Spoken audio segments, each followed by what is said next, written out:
Hey, what's up, ladies and gentlemen? Ryan here. This is the DFS 5-pack. We're here to talk about the NBA DFS slate for the 8th of May. That's right, it's the 8th of May already, guys. We've got the NBA playoffs coming up real soon, which I am super excited to get into. But as it stands right now, we got a little bit more regular season that we got to vibe with, and we got ourselves another big ol' NBA DFS slate to take a look at this evening. If you could, hit that thumbs up button, guys. If you happen to be new to the station, we appreciate y'all coming over here. Hit the subscribe button, hit that bell for notifications. We do a lot of on basketball and baseball this time of the year, though. If you like monthly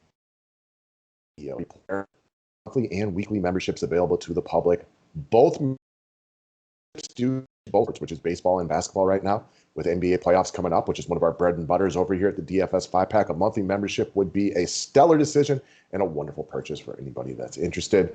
Otherwise, if you're only basketball and not into baseball, you can get the rest of the basketball season with a simple one-time $25 payment. That'll get you the rest of the regular season and all the playoffs. That is not up on the website, but if you use the PayPal or Venmo address below, I will get you your personalized password for the NBA only section of the website.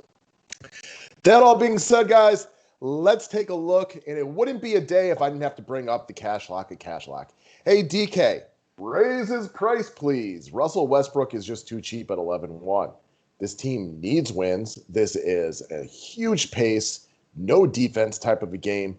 If anybody watched this game the other day, the Wizards literally did whatever they want. We saw Westbrook do a 20-20 night.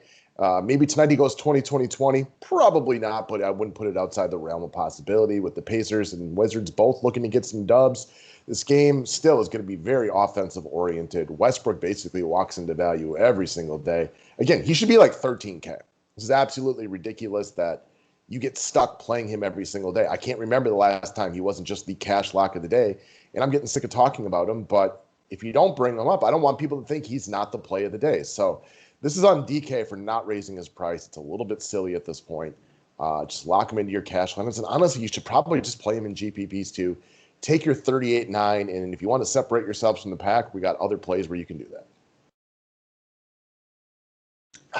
Good old coffee, tasting good. All right, guys, let's keep moving along. So let's talk about Aaron Holiday. Now, please, guys, this is a little bit more nuanced than just talking about Aaron Holiday. I want to make sure that we feature this game because it is the best game for DFS tonight. We got two teams looking for dubs, all pace, no defense. Aaron Holiday has played very, very well lately in the absence of Brogdon and Lamb and Sumner and all these boys. So you're going to want to check back on these guys. I don't know how to recommend Indiana Pacers players this early in the morning, but if all those dudes remain out again, I'm looking at some Aaron Holiday at the shooting guard position, playing better and better, more assertive and more aggressive. All these wing and point guards and stuff like that out of the lineup, just, freeze plays for him. This should be all pace, no defense. Huge upside game. Now, if Brogdon, Lamb, and Sumner all play, let's jump off Aaron Holiday in a heartbeat. I doubt they all play. And this is more of a discussion point about the Indiana Pacers and how I think this game is very, very, very important. You guys remember a couple of years ago when the Pacers were a wonderful defensive team? Do you?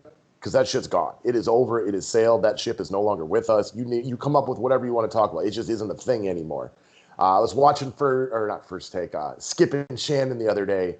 And this is why we all know Skip Bayless doesn't really know much about sports, but like when he's talking about like, oh, the Pacers are a wonderful defensive team.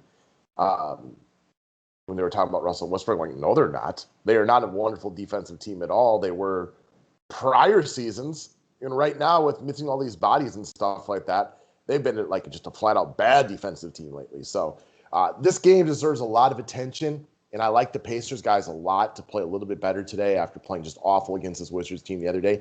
However, it's just difficult to know about who to talk about from the Pacers at this point in the morning. Next up, Kevin Durant. So this one's got a couple things for me. One, KD played awful the other day. Kyrie was fantastic. KD was terrible. This is a better spot against Denver, who's not tremendous against wings. Denver's on a back-to-back.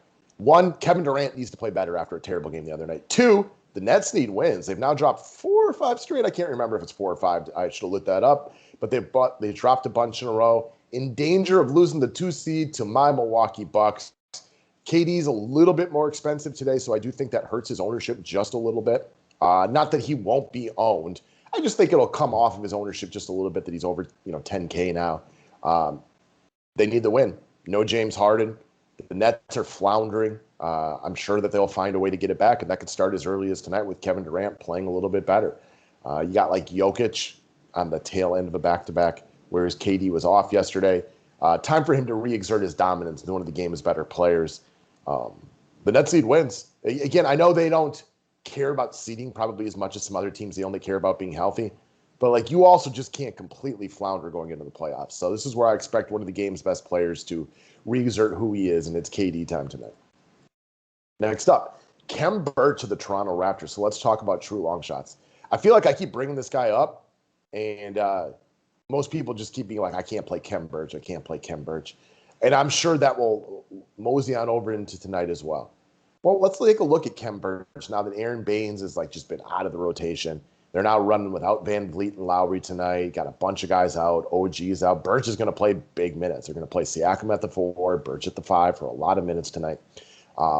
Bunch of guys out. This is a guy who's got 30-plus DK points in 5 of 7 and almost 40-plus in 3 of 5. You could get extra shots tonight with any of these good players in. There's a bunch of Raptors guys that are going to get attention today. I think he falls by the wayside a little bit. He's a better DFS player than he gets credit for, and I understand why people don't want to play him at 6,100, but he's kind of on a new role with a new team. He's playing big minutes. They're going to need his size tonight. They're low on bodies. Look for him to be a lower-owned piece of the Toronto Raptors this evening. Last up, let's talk about Niang of the Utah Jazz. So he's consistently okay with all these Jazz players out. This is an upside spot against Houston.